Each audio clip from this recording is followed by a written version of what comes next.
Hi, I'm Rick Bayless, and welcome to another episode of Farmers Market Mexican Summer Edition. I'm right here in these vines of butternut squash, and I'm going to talk about what you do with the squash blossoms. First of all, if you're growing any kind of squash, you can use the blossoms, but you want to choose the male blossoms, the ones that are not going to produce fruit, rather than the female blossoms. So how do you tell the difference?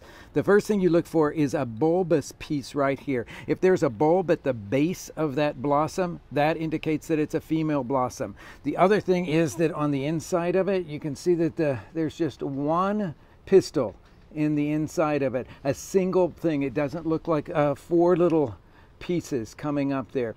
That indicates that it's the male blossom.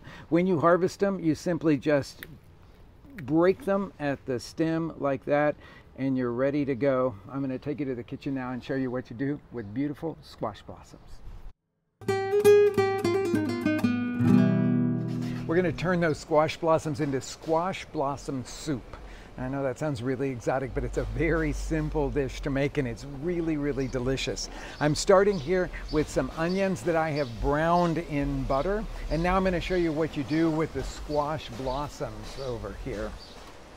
So all the squash blossoms that I picked off of the butternut squash vines there, the first thing you do is to pull these little sepals off the outside of them. They don't hurt anything, but they're just kind of an odd texture there.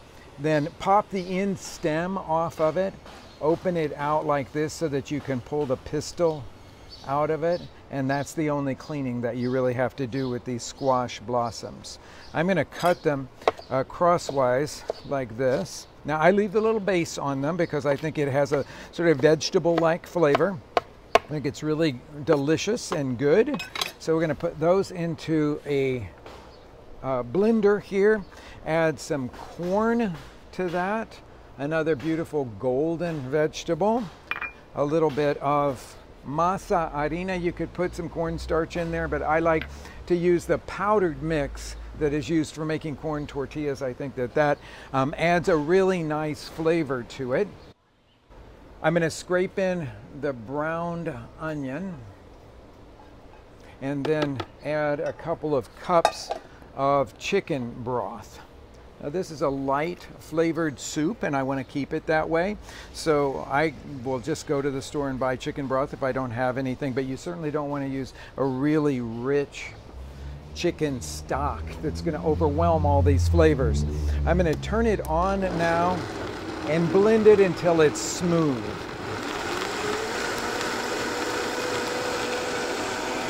You'll notice the little orange of those squash blossoms begins to color this soup base really beautifully. And that blended mixture now will go back into our pot, and we're going to go back over to the burner. And I'm going to put this over a fairly high heat here just to get it to come up quickly to a simmer.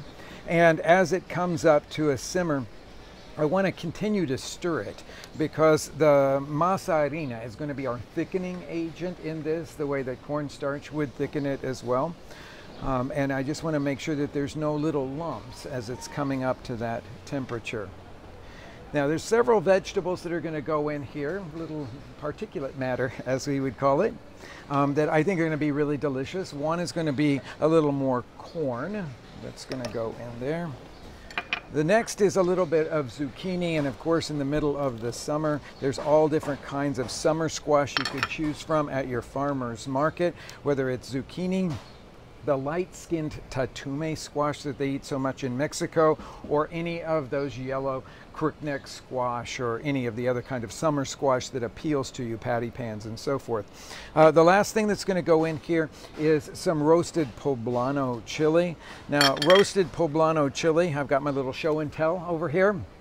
This is a poblano chili. You can find different kinds of fresh green chilies at your farmer's market. If you find one that's sort of a medium spicy one, feel free to use that. Just roast it over an open flame so that you can char the skin. That will add a smoky flavor and slightly cook the chili, and then you'll be able to just pull that charred skin off as it is cooling down. I've got one over here that I have pulled the seed pod out of and rinsed all of the little bits of char off the outside, diced that up, and that's what I've added to our soup here.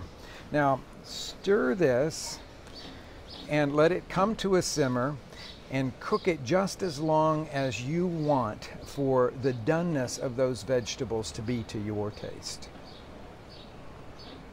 Vegetables are done. My last 2 additions to this, 3 additions really, as a heavy cream or Mexican crema. So you could use creme fraiche here. It's a heavy cream, or the Mexican crema from the Mexican grocery store, just to enrich it a little bit. The last half of the squash blossoms, just cut into thin ribbons. They will just wilt quickly in this hot soup. Look at how beautiful that is. So wonderfully exuberant to be eating these squash blossoms. And it seems like everybody at our farmer's market now that has vegetables has squash blossoms. It's a wonderful era to be living in. Now season it with some salt. I'm going to give that a taste after I let the salt dissolve into the pot there. See if I'm where I need to be. Very nice. I have a bowl here that I'm going to ladle our finished soup into. Now you'll notice that this doesn't have any herb in it. A lot of times in Mexico they will put epazote, one of the favorite herbs from central Mexico, in here. A lot of people like that flavor. A lot of people have access to that flavor and others don't. So for those of you that don't, I'm just going to sprinkle a little bit of chopped cilantro over the top of it. And just look how beautiful that is. Perfect for a summer evening.